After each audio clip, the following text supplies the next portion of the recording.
Bahayanya terhadap agama Islam yang diakibatkan dari orang yang membela Islam dengan cara yang salah lebih bahaya daripada orang yang memusuhi Islam sekalian terang.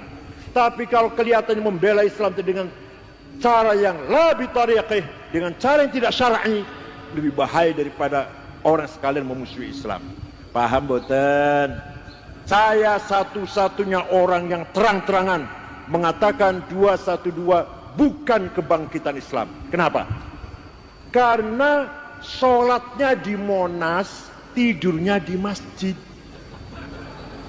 Coba kalau sholatnya di masjid di Monas, masih mending nih. Mau kemana mas? Mau ke Jakarta. Kenapa? Sholat Jumat di mana? Di Monas. Dan nanti malam tidurnya di mana? Di masjid. Itu kebangkitan Islam itu. Ini sudah diramalkan oleh seorang guru besar Harvard di Amerika, namanya Samuel Huntington. Tahun 1987 mengatakan yang akan datang akan terjadi perang peradaban, bukan perang politik, bukan penjajahan kayak zaman Belanda, zaman Jepang, tidak, tapi benturan peradaban, benturan cara berpikir. Bapaknya ahli ibadah, bapaknya pegang Fathul Mu'in, bapaknya ahli ngaji, cinta pesantren, anaknya tidak cinta pesantren, anti Fathul Mu'in misalkan, anti Fathul Wahab. Na'udhu, namanya benturan peradaban namanya. Sampai dibalik oleh Allah, tidak jadi manusia, jadi kampret sama cebong. Kenapa? Berkali-kali takbir, berkali-kali mengatakan Allah itu maha besar, tapi tidak tahu besarnya Tuhan seberapa. Nah, kalau Tuhan kok dibawa ke pilkada, itu kan tidak ngerti gedene Gusti Allah itu. Gedene Gusti Allah seberapa? Kamu kira seberapa Gusti Allah kamu ajak ke TPS itu? Jangan mulutnya saja indah-indah menyebutkan Kanjeng Rasul, tapi kelakuannya seperti Abu Jahal. Ini malah membingungkan orang ini. Mulutnya kok seperti Kanjeng Nabi, perilakunya kok seperti Abu Jahal. Dan bingung orang. Kalau tidak ya diam saja. Itu ngaco itu. Gurur karena banyak followernya. Karena banyak yang ikut, dia merasa benar, itu salah. Benar dan salah itu bukan karena banyaknya pengikut, tapi nalar atau tidak.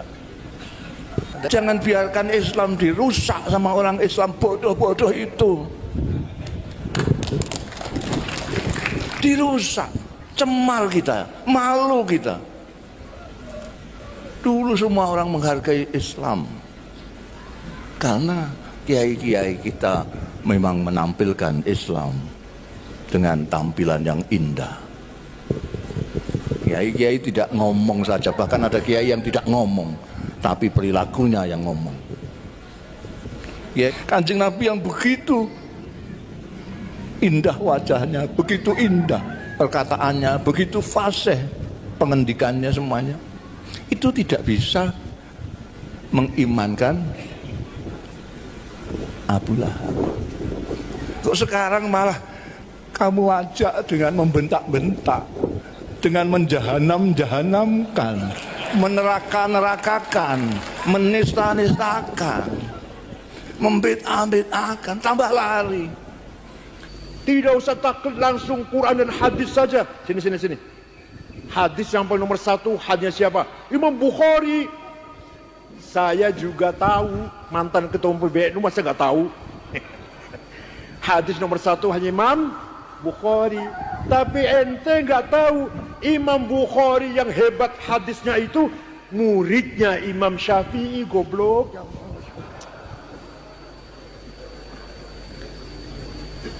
Indah jasa-jasa diantara jasa para ulama dalam rangka membangun peradaban Islam, membangun budaya Islam, kemajuan agama Islam. Islam tidak akan maju dengan demo. Islam tidak akan bangkit dengan takbir, tidak akan bangkit itu, enggak. Habis ratusan miliar itu, 212. Takbir. Apa bangkit Islam? Apa semakin kuat Islam? Islam tidak akan bangkit. Wa dararu syar'i mimman nasaruhu la bi tariqih akbar mimman ta'ana fih. Bahayanya terhadap agama Islam yang diakibatkan dari orang yang membela Islam dengan cara yang salah lebih bahaya daripada orang yang memusuhi Islam. Sekalian terang. Tapi kalau kelihatannya membela Islam dengan cara yang la bi tariqih, dengan cara yang tidak syar'i, lebih bahaya daripada orang sekalian memusuhi Islam. Paham boten? Jenengan ada yang terlibat ya? 212 ada ya? Ada yang berangkat di Jakarta ada ya? Ada ya? Enggak ada ya? Sebelah sana ada ya? Saya satu-satunya orang yang terang-terangan mengatakan 212 bukan kebangkitan Islam. Kenapa? Karena sholatnya di Monas, tidurnya di masjid. Coba kalau sholatnya di masjid di Monas, masih mending nih.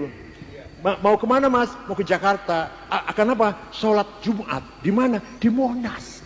Dan nanti malam tidurnya di mana? Di masjid. Itu kebangkitan Islam itu.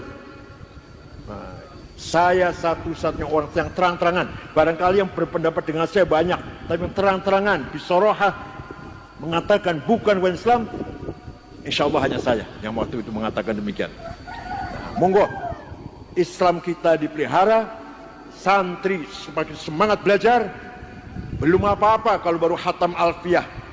Saya dulu ngaji di Kiai Mahrus Ali, bapaknya Kiai Abdul Qafabi Mahrus. Saya ngaji Mughdil Labib, kitab nahwu yang lumayan sulit, karangan Ibnu Hisham Al-Ansari. Ba'da subuh, ba'da duhur, Uqudul Juman, Sulamul Munawarah, mantik dan balaghah. Ba'da asar, Ghayatul Wusul, lumayan angel, usul fiqh. Ba'da maghrib, Fathul Wahhab. Kalau Fathul Wahhab, Kiai Mahrus baca. Tapi kalau Mughnil Labib dan Ghayatul Wusul, saya yang baca, Kiai Mahrus mendengarkan toh. Enak di enak lah. Kula sing baca dhewe, Kiai Mahrus mendengarkan saja. Tapi kalau Fathul Wahhab, Uqudul Juman, Kiai Mahrus yang baca. Oleh karena itu santri-santri Poso harus selalu menambah ilmu.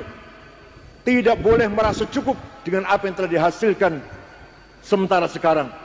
Khatam Alfiyah, khatam Fathul Mu'in belum cukup. Ngoten nggih? Untuk bekal kembali ke masyarakat belum cukup. Di era globalisasi ini akan terjadi, bahkan sudah terjadi, class civilization, benturan budaya. Panjenengan bangga dengan pesantren, anak panjenengan belum tentu.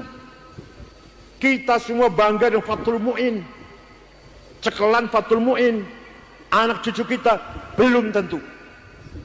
Kita bangga salaman dengan kiai, barokah salaman karo kiai, anak cucu kita belum tentu. Ini namanya sedang terjadi benturan peradaban, sira' bainal hadarat. Apa namanya? Benturan peradaban. Ini sudah diramalkan oleh seorang guru besar Harvard di Amerika, namanya Samuel Huntington. Tahun 1987 mengatakan yang akan datang akan terjadi perang peradaban, bukan perang politik, bukan penjajahan kayak zaman Belanda, zaman Jepang, tidak, tapi benturan peradaban, benturan cara berpikir. Bapaknya ahli ibadah, bapaknya pegang Fathul Mu'in, bapaknya ahli ngaji, cinta pesantren, anaknya tidak cinta pesantren, anti Fathul Mu'in misalkan, anti Fathul Wahhab. Na'udhu, namanya benturan peradaban namanya. Perang peradaban, perang cara berpikir. Apa itu Fathul Mu'in? Kuno itu, gak relevan, gak usah dibaca. Apa itu Fathul Wahhab? Ngabis-ngabisin umur, usia, baca Fathul Wahhab gak ada gunanya. Ini akan terjadi seperti itu, dan sekarang sudah terjadi seperti yang diramalkan oleh Samuel Huntington, guru besar dari Harvard pada tahun 1987. Monggo, prinsip-prinsip Ahlussunnah Jamaah dipelihara. Saben malam Jumat baca barzanji, harus hafal-hafalan. Siap? kiai, ustadz, pengurus NU nek moco Barzanji jangan disediakan kitabnya. Kalau ada pengurus NU khatib Suriah atau khatib baca Barzanji masih moco, jangan diamplopin, suruh pulang naik ojek, jangan diantar. Mimbar di masjid jangan dikasih buku khutbah. Kalau ada kiai atau ustadz pengurus NU khutbah masih moco, jangan dipakai lagi. Apa bedanya SAG karo keluaran Ploso, keluaran Lirboyo kalau khutbah masih moco? Paham boten? Manaqib Syekh Abdul Qadir Jailani apal, khutbah nikah apal, talqin mayit apal, siap? Kalau nggak apal, nggak usah jadi syuriah.